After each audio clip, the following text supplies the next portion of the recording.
Something I've always wanted to do was make a Canadian Prime Minister's tier list, and that's what I did today. I hope you do enjoy, and I really hope you don't disagree. Let's get into this one. John A. Macdonald was the nation's first Prime Minister, so obviously he did a lot of stuff done. He helped officialize the Constitution and defined the role as Prime Minister, both with resigning in office and coming back. Sure, the scandal of 1972, which I have a video on, by the way, hurt his campaign and hurt his, how I ranked him massively, but I don't think that should distract from the fact that what McDonald did was truly revolutionary for his time. For that, I put him A tier. Despite Alexander Mackenzie being just like his predecessor when it comes to hating the Indigenous, of course signing in the Indian Act of 1876, he also created the Supreme Court of Canada. And for that, I think I have to put Mackenzie and all of the other great stuff he did for Canada at a B tier. The third Prime Minister of Canada, Sir John C. Abbott, in my own words, is a wacko Prime Minister who served for only 1 year when really couldn't do anything. And he did do nothing. Further putting into the fact that he is a really unimportant Prime Minister. So I put him at the F tier. If this was a tier list on who I would like to be the Prime Minister the most, Thompson would 100% be up at the high. But we're talking about their time as Prime Minister, in which, unfortunately, it was only 2 years. And while I have so much respect for John Thompson, I just cannot say that his Prime Ministership was too eventful, because it wasn't. If only fate didn't step in the way as he was serving as Prime Minister. For that, I did have to give him a bit of sympathy points. You can call me biased or whatever, but I can't put Thompson at F tier. I will put him at E tier. I literally spent hours trying to find out for something to say for Mackenzie Bowell. He was just that not important to Canadian history. And that's why I obviously have to put him at the bottom. The shortest serving Prime Minister gets the shortest serving explanation. And because he served for so little, obviously it's an F tier. Wilfrid Laurier was without a doubt one of, if not the most influential Canadian Prime Ministers of all time by promoting and expanding on the Western expansion, for supporting the construction of the transcontinental railways, and for his statecraft in solidifying early Confederation. Surely this guy deserves to be on the $5 bill. 100%. I actually think he should go on the $10 bill. What do you guys think about that? We go from one of the best prime ministers to the definitive worst. Sir Robert Borden. Should I even give him the honor of calling him Sir? Because this guy was horrible for Canada. First off, he signed the War Measures Act, which made it illegal to speak out against the government. So basically taking away our right to speak freely, or I forgot what it's called, but you can talk freely about whatever you want. Sounds like our current Prime Minister, right? Robert Borden introduced income tax and take away the votes from people who Canada was against in World War One. What an absolute disgrace Robert Borden was to our country. Oh, what about the women getting the right to vote? In the United States at that time, there was a liberal government in place. Who gave women the right to vote? So had Laurier won the election in 1917, women would have still gotten the right to vote. Oh, what about Canada's participation in World War One? We were part of the British Crown. We would have done that anyways had Laurier won the election in 1911. So Borden is absolutely useless and needs to be taken off the $100 bill immediately. And if you can't tell, this guy is definitely something even below an F tier if I could do that. Now, Arthur Meighen was basically just Robert Borden's yes man, and that's why Arthur Meighen will get ranked down for it. But obviously, he served for literally just about a year, if you mush his first and second term together. His second term was literally just in 1 year, 1926. And yeah, I have a bit of sympathy for him because of how little he served. But I'm not going to say he's the complete worst, of course. I'm going to put him at E tier. If this was a tier list about personal conduct, Weird Willie, as they called him, would be near the bottom. But since this is a tier list about, how they served as Prime Minister, William Lyon Mackenzie King is obviously going to be very, very high. Hell, he led us through the aftermath of the Great Depression, one of the worst times financially, obviously, in Canadian history. And to be re-elected in a time like that shows that the people were on board with him, just like how the people were on board with Franklin Roosevelt down in the States. And he served during World War II. Is that not big enough? Personally, I think William Lyon Mackenzie King ought to be an S tier. Oh, R.B. Bennett, you poor soul. You could have been one of the best prime ministers Canada's ever seen. If only you didn't step in during the Great Depression. I know that's when you realized you had the best chance to win, but now by historians, you just seem like a failed prime minister. That's why I do put you in F tier. But because you got us out of the Depression, I'm not saying that you're the worst.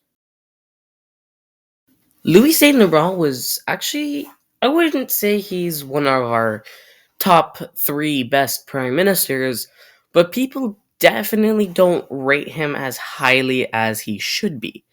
Louis Saint Laurent was majorly focused on defending our nation. Of course, he was there when the Cold War started, a kind of king, but King resigned after 3 years. Saint Laurent stepped up.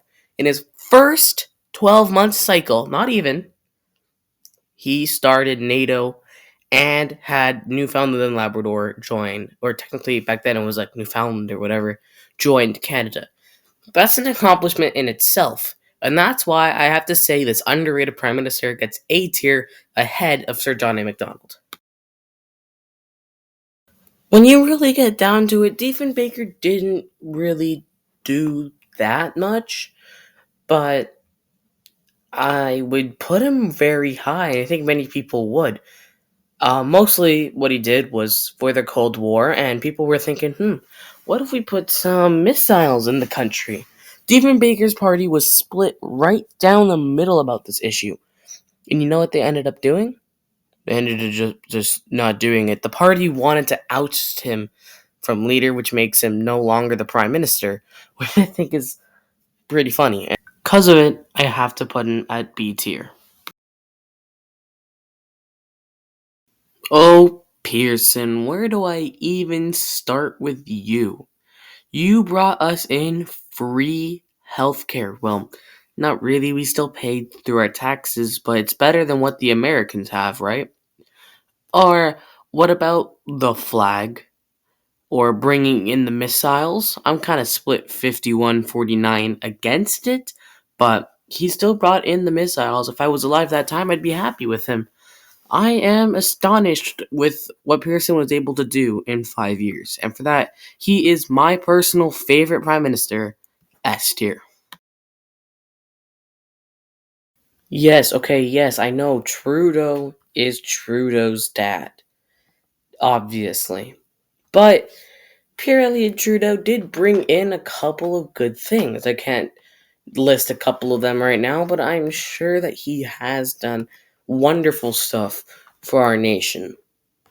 He also served during the Cold War, which gives him extra bonus points. I would put him on the line between A and B, but barely sneaking up to an A. Ah, Joe Clark, where do we begin with you? Maybe the fact that nobody even knows that you exist because your prime ministership was 9 months long. E tier because I don't know actually. Canadian people a deep apology for having indulged in that kind of practice with those kinds of appointments. Well, I've told you and told the Canadian people, Mr. Mulroney, that I had no option. Well, Truman, your next question, you please. had an option, sir. You could have said, I am not going to do it. This is wrong for Canada. And I am not going to ask Canadians to pay the price. You had an option, sir, to say no, and you chose to say yes to the old attitudes and the old stories of the Liberal Party. That, sir, if I may say respectfully, that is not good enough for Canadians. I had no option if I was able. That is an avowal of failure. That is a confession of non-leadership, and this country needs leadership. You had an option, sir. You could have done better. Yeah, Mulroney was a little bit corrupt, but not to the point where we shouldn't remember him as a good prime minister, because he did start up NAFTA, and he was there for 9 years, so obviously his term was eventful. Brian Mulroney, in my opinion, cannot go lower than B tier. Kim Campbell, by many people, is considered the worst prime minister. I just don't really see it that way. Again, there's not really much to say about for someone who serves for just a couple of months. I say Kim Campbell is a D tier. Jean Chrétien, easily the best prime minister of the last couple of years, definitely in the last 50. Jean Chrétien was there when residential schools closed, was there when 9/11 happened, and lowered taxes majority of the time. Not because he necessarily wanted to, but he did so anyways. And that's why Jean Chrétien is a low, but definitely very high A tier. But then we get to Paul Martin. Paul Martin, yeah, I guess he was in there for a short amount of time, so we can't really judge him that much, but God, what he did was so little that I have to put him at best E tier. Stephen Harper, he wasn't that bad. Mr. Harper has become pretty politicized, obviously, with diehard conservatives supporting every move Harper did, and diehard liberals criticizing every single breath he took. And I do think that trying to bring down the national debt is a noble goal. Of course, he didn't quite do it, but he did try, and for that, I can't put him higher than a C tier, unfortunately. Justin Trudeau, or should I say Justin Taxdo, because all he wants to do is tax the hell out of us, including his carbon tax hike, which will occur on the 1st of April of next month. Obviously, that's not good, and we need Trudeau out of here. But guess what? He's anti-free speech. Oh, I just got a knock on my door. Hold on one sec.